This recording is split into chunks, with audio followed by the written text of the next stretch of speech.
ऐं उनजे बस सभिनी जो गॾियल फ़ैसिलो आहे। मुराद पंहिंजी भेण खे ककर जे घर छॾे रिश्तनि खे ककर जी भेण सां अली ख़ान जो निकाह कराए वियो।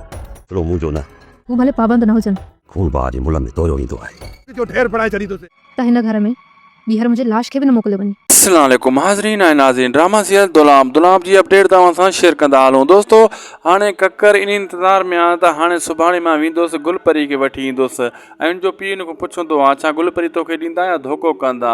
चवंदो मां चिरे फाड़े छॾींदुसि सॼे ॻोठ खे। लेकिन दोस्तो का गुलपरी मिलंदी गुलपरी दोस्तो हू ॾींदा, लेकिन रहज़न जेको वञी हाल ॾिए थो शाहनवाज़ ख़ान खे, हिते शाहनवाज़ ख़ान को न को हरकत कराए सघे थो ऐं जीअं गुलपरी हो हुनखे न ॾियनि, को थी सघे थो मुराद वारनि जे मथां फायरिंग कराए सघे थो जीअं हो चिड़नि ऐं गुलपरी न ॾियनि। लेकिन विच में मंसूर ख़ान आहे, पर मंसूर ख़ान इहो मसइलो हल कराईंदो।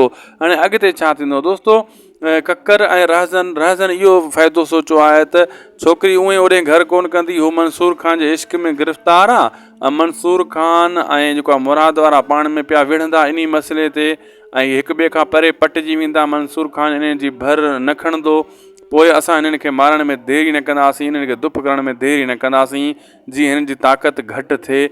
मंसूर ख़ान जंहिं छोकिरी सां प्यारु कंदो आहे उन सां वरी अली ख़ान जी शादी थिए त मंसूर ख़ान काॾों बर्दाश्त कंदो। रहज़न जी इन सोच जे करे इहो फ़ैसिलो थी वियो ऐं रहज़न हाणे इन सोच में आहे। हाणे अली ख़ान जो घर हलंदो या न हलंदो इहो त अॻिते ख़बर पवंदी, पर मूंखे नथो लॻे अली ख़ान जो घर हले। मंसूर ख़ान त कुझु न कंदो, फ़िलहाल सब्र कंदो। बहरहाल जेको रहज़न जी सोच पंहिंजी आहे।